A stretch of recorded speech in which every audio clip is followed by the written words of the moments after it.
It is hard to believe that it's over 60 years now since the great shooting down of General Goff took place. But throughout the 60 years, I've had to contend with so many cock and bull stories, either from well-known historians, military historians, autobiographies. I've attended courses in the RAF to hear my own story being related in the most extraordinary way, and nearly failed the course by standing up to be counted. And yet over the years, slowly and surely, the truth behind the shooting down of General Goff has evolved, and is now, even in more recent months, there have been publications coming out proving exactly the account I gave. It was not an isolated 109, it was not a crash. There were 6 aircraft, which I mentioned in my story in great detail. And now a new book has come out, been pointed out to me only a few months ago, in which the German pilot leading the formation that shot me down talks about seeing me at 50 foot, whereas some accounts show that I was flying at 500 feet. Never in the front line were we ever allowed above 50 feet. So these stories are very concerning and angry-making to me. And the other thing he says is that he shot my starboard engine out first. And that's exactly what I reported. I reported 6 aircraft, but the great thing and the mystery still remains why they, over British territory, 6 aircraft flying low down, almost within sight of RAF airfields from the height they were flying, should wait and see if I blew up after landing. I didn't do so. I landed the thing, ran for 8 miles, and everybody was alive at that point. And it was then that they came round and shot the aircraft to pieces, with one intention only, to kill General Goff, I should think, rather than me. And that's the point I've been trying to make for years. Why would they go to such an extent to do that? And now this is one of the books that's come out to show that the pilot himself, who the Germans said had been killed some time back, but obviously they're wrong, so he proves the point. And there are many other incidents now of the description of General Goff being tied and clapped out keeps cropping up. It is mentioned in the new book of Lord Ellenbrook's diaries, a wonderful book. Yet in that diary he refers to the same cock and bull story of an isolated 109, just happened by chance to be flying back home across the Alamein line and saw me. How can it possibly be when Brooke himself was at the meeting deciding as to whether Goff should take command or not, and then having to decide with Churchill to bring General Montgomery to give him his big chance? So it's a matter of great interest and joy to me that these facts are now coming out, that the wife of the British ambassador should be so upset to see the great Winston Churchill crying pitiably, is her words, about the death of General Goff, that she had to take him into the Rose Garden and walk him around for an hour, because he was crying and upset in front of the Field Marshal Smuts, Lord Casey, Alan Brooke and all the other top brass at the vital meeting. Now, the famous Winston Churchill, the greatest leader in the world at the time, is hardly going to be upset about what the army sometimes referred to as a small minor general who accidentally got shot down or his aircraft crashed. This was a deliberate attempt, in my opinion. Why else would they come back to shoot me up behind the lines to kill General Goff? And there is much to be told about that. Possibly because Rommel feared him. Maybe there are other factors. But I am not leading a campaign about how wonderful Goff is, except that throughout my 60 years, whenever the name Goff's cropped up and I've been involved, any soldier, officer, NCO ever will talk in the highest terms about this wonderful man, this natural leader. And I'm so glad that other people are now beginning to bring his name forth as a much derided, much ignored general. I simply can't emphasize the shock of finding this book, and also to know that the writer was alive and kicking. And as a result of that, we started putting into motion right away the objective of finding the chap, because all German records showed that he was dead. This was so frustrating for me because for 60 years I had been looking for anyone who could give evidence on my behalf about the crash. And the reason is, there was I in the desert on my own, one of only 4 survivors, 3 of whom were so badly wounded they had no remembrance at all. And so whenever I came across a story or met an author who was giving a total cock and bull description, including the British Army, of my being shot down, I would get incensed. So here at last was a potential witness. I couldn't wait to meet him. All this talk about meeting your former enemy took second priority as far as I'm concerned. The main objective was to say, did you? Why? And was it on the day I said? And so for a year and a half, I would say, we looked and tried to identify him. And eventually, through the wife of a chap who was working in Warsaw, she was actually working for the German air attaché to Poland. He happened by chance to be one of the historians of the Luftwaffe. And when she spoke to him about this, he said, I will put out bits and pieces right away. It took about 3 months for them to identify Herr Klader and then bring him into the scene. And he was as delighted as I was. It had always been, here's a man flying Me-109s in 4 different campaigns. And yet he said to me quite clearly, I'm running ahead a bit, that the most exciting thing that he'd had, or the one that he remembered best of all, was the Bombay being shot down. So it took a year and a half. And eventually I wrote in English. This was translated into German. But in fact, Herr Klader's daughter, living in Bonn, was more than happy because she was one very top-class interpreter for the German government. It was arranged that he would come and stay with her from the south of Germany, and we would meet. So we did all the usual things. I flew out to Bonn, absolutely realizing on the flight that I was up against something I'd never had before. How was I going to react?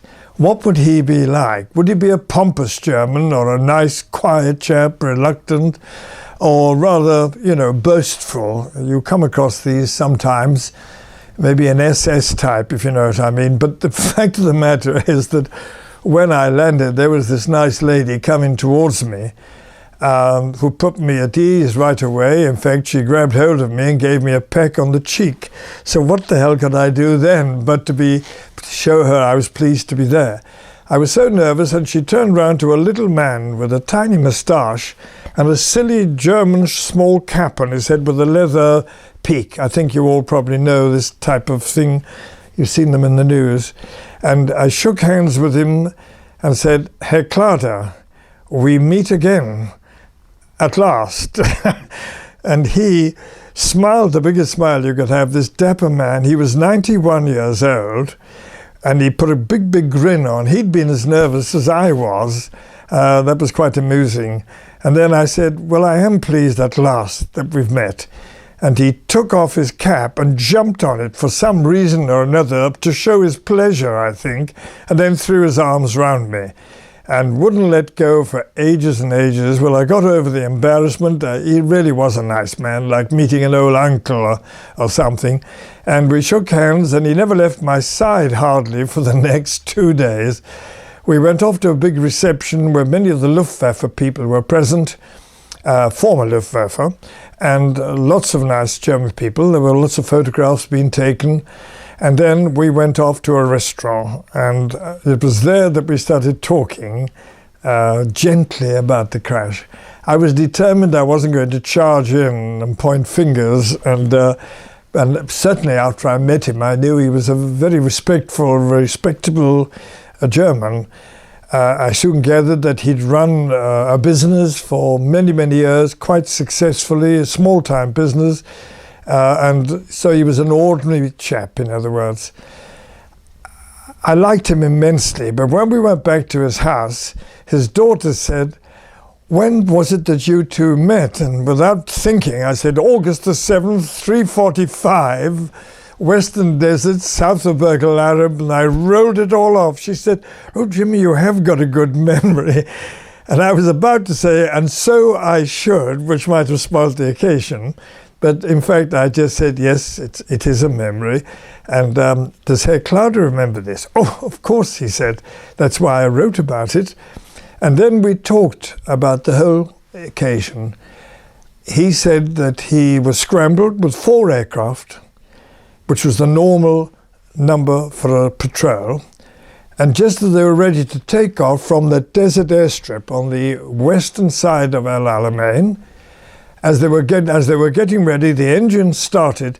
2 other 109s came out, taxied out, and got right in behind them. And he said, I shouted at the man on the ground who was waving at me. He was the leader, sorry. And he called him to the side of the cockpit and said, what are those 2 doing? And he said, they've just been added on at the last moment, but you're in charge. Oh, by the way, do not transmit at all during this flight. Totally forbidden. So he had to try and remember all the signs, waving his arms and so on. And they took off. He thought no more about it. And they climbed to 20,000 feet. They were over Alexandria. And his account was that he'd seen a big aircraft taking off, but the airfield he described wasn't Burgle Arab. The airfield described had a fair amount of runway, unusual in the Middle East, there. And he decided this was too good an opportunity. Then he lost sight of us as he turned over the sea, the Mediterranean, to come back in across the coastline, and obviously trying to avoid anti-aircraft fire from Alamein. And he said he was very surprised that no fighters came up at all. Yet he was at 20,000 feet with 5 other aircraft, which must have left a huge blip on the basic radar they had in those days. Nevertheless, they carried on, thought this is a great treat. But as he came down, he said he saw the aircraft within his sights, south of Alamein, heading on 120. So here we had the first confirmation of the direction I was going at. He specified it was about 25 miles southeast of Alamein. And then he said he went in with the 6 aircraft, 3 pairs. And I don't know what he'd done about briefing his pilots beforehand, but he actually, as we were tooling along or flying along low at 50 foot onto the escarpment and the open desert of the Western Desert, the open, flat, sloping down area, suddenly my aircraft engine, as I've told you before, caught fire. But Herr Clouder now confirmed that he was the one who shot that out. Put a little smile on his face because he said, very accurate, wasn't it? And I said, dead accurate. They just hit the engine. They could see the white shells bouncing off. And then he said, number 2, I said, dead on, no damage other than to the engine, which blew up.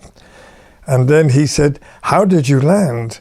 And I told him, well, with difficulty, because the aircraft at first was sloping down very quickly, descending, and then it decided it wasn't going to, land, and it started floating away in a way, which gave me more time to check the landing area. He then said that after landing, he saw smoke coming out of the aircraft, but thought, well, is it on fire or not? He then said that he circled my crash, which I never saw, and the other 5 aircraft went to the southeast, and then he stayed there with them and then decided to send 3 people in. Now, at first, he wouldn't have it at all. At first, he said he only sent 1 aircraft in, the junior pilot. He said, I always felt sorry for the junior pilot. They never got a chance to get into the actual shooting. The top German pilots were very possessive, if not greedy about. That's why you have people like Marseille, the famous ace of the Western Desert on the German side, who had 110 kills. It's incredible, really, that to have so many. The reason is that all the other chaps were cornering the enemy aircraft, and then he went in for the kill.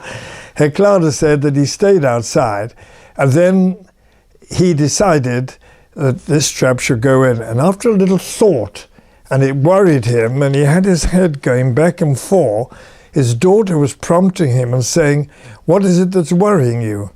And he said, "I've been saying to Jimmy that it's only one aircraft, but now I think I sent in 3. Not 6, but 3. And I said, "Well, at least now you're confirming that you came back in to attack me on the ground." And the 3 aircraft made an absolute mess of me running along the ground. So I said, "Why did you do that? If my aircraft was never going to fly again, why did you send in?" Because the golden rule in the Western Desert was that you never attacked an aircraft that was finished forever. And there are wonderful stories about this gentlemanly combat in the Western Desert. And as a result of that, he said he was convinced that it wasn't entirely on fire. It might have flown again. But I said, well, there's no question it was on fire. And I think as he was turning away, he didn't quite see the small explosions all over the aircraft. And then I asked him to confirm the time, and he had it. He'd looked up his logbook, and it was precisely the time that I had been saying. He was concerned about the second attack. He obviously felt guilty about this. And then he said to his daughter, who was interpreting, he said, "Ask Jimmy how many people are on board." And he put a hand up to say 3 and said maybe 4. And when I said 22, he was stunned and burst into tears. It was so embarrassing. This lovely old boy, not something you perhaps wouldn't be surprised at perhaps, but nevertheless it shook us all. And she insisted on going on with this interview. And he said, "Oh dear, what a terrible thing." And I said, "Yes, they killed 18 people, including General Gott." And he then turned round to his daughter and said, I didn't know. I wouldn't have written that article if I had known," and so on. And then he said that before they came in for the second attack, they were circling to the west and wondering if it was safe to come in again. There was no British aircraft in the sky, no Hurricanes, no Kitty Hawks, no anything, which was very surprising. It was late afternoon, perhaps they'd stood everybody down, maybe.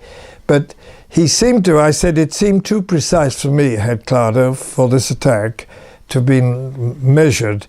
And he said, "Well, I wasn't briefed. We were told to go on a patrol. 4 of us at the briefing." And I said, "But you had 6 aircraft." "Yeah," he said, "those 2 extra ones. Maybe it could have been them that came in after the 1 single pilot I sent in."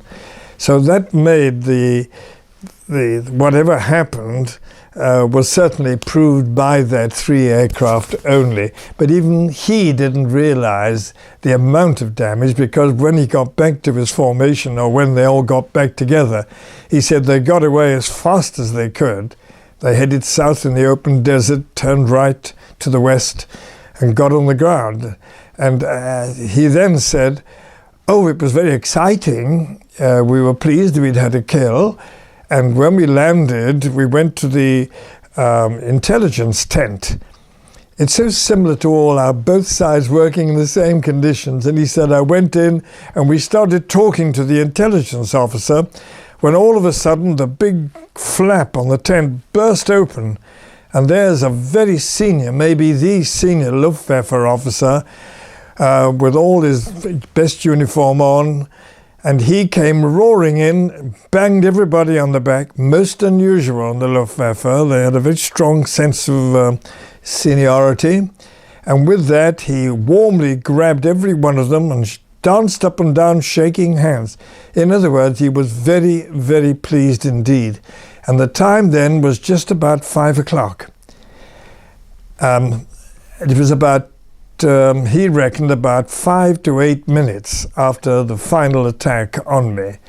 And he said the senior officer, who I think was either a junior general or something important anyway, turned round and said, "Gentlemen, I congratulate you all," with his arm round Herr Klader's shoulders, Herr Klader being the leader. And he said, "I'm very proud of you all. You have today shot down a Bombay, and you have killed General Straffagot, the commander of the 8th Army." Well, nobody knew in general that Gott was, except the inner circle of the army, and nobody knew it was going to be him. They thought somebody might be chasing him, and he said, "This is what the general said to them. I am so pleased," he said, "it's a great blow," and then turned round and walked out. And his behaviour, they were dumbstruck by the behaviour of this very senior man, and I can see that. Our people were more friendly, I think, but you knew they were about. And so that was an extraordinary experience for me. So summarising, they told them there were only 4 to go on the patrol, 2 added to the patrol, very unusual, and then told to keep absolute silence. And the general told them who they were killed before the message had gone out that I'd been shot down. So I think you can draw a conclusion from that their intelligence not only knew what they were doing, but they also knew exactly who was on board. And I think that was the reason why the 8th Army as a whole put a huge clamp on all news about Gott, all transmissions. And I can only think that's the only reason why Mrs. Gott wasn't told for over a week, that my commanding officer wasn't told that I'd been shot down. Nobody seemed to know anything about this tragedy that had taken place. I still find that a little difficult in some ways to understand, but he seemed extraordinarily genuine. But he did reveal all the statements I'd made from day one, that I hadn't just crashed the aircraft by flying too low, escaping from the front line. It was exactly at the time I said, and they confirmed that there was a long landing run with no engines at all. So these are the things that a lot of people found difficult to accept, and so the relief on my face, according to his daughter, was just enormous. Losing all those 60 years all of a sudden. And I'm now waiting to meet any author who wants to start doing that again, because the occasion was filmed and recorded properly. And so I go back to the point which I may have said before, that Mr. Churchill was told about this. Had I said this before, not, and wept in the British Embassy and had to be taken out. And we do have a record of Lady Cologne making this statement, which proves the point that Churchill really was upset. So a very sad day and a very happy day for me to know that this was properly done. I still don't know quite how I managed to get that down. I think I grew up in about 10 minutes. I was still basically a schoolboy enjoying the adventure of a war. But from that date, I really became quite serious and going to get help. I don't know if I've covered that, have I? So I won't go over that again. But that's the basis of it. Herr Klader was so kind, and his family were delightful, and we talked and spent quite a lot of time together for the whole 2 days. We walked around the garden talking about bits and pieces. And the only thing he wasn't entirely happy or certain about was the mess up, as he called it, of 3 aircraft coming in, because he vociferously told his daughter there was only one major attack, and he sent 1 man in to observe the damage. And in fact, he knew that he had fired. But I showed him a picture of the crash, and he was staggered. And I said, that isn't one attack. The aircraft is destroyed. And he said, well, you were running along the ground. And it made me think, well, if you're still running on the ground after 7 miles, there's not all that much damage. And little did he know the chaos in the aircraft, which was a fact of life. And so that has made me feel a lot better, and that's the end of my saga. I've enjoyed writing about it a little bit. I've spoken to people with great free. I used to say, if only I had a witness, but now I've got the real witness.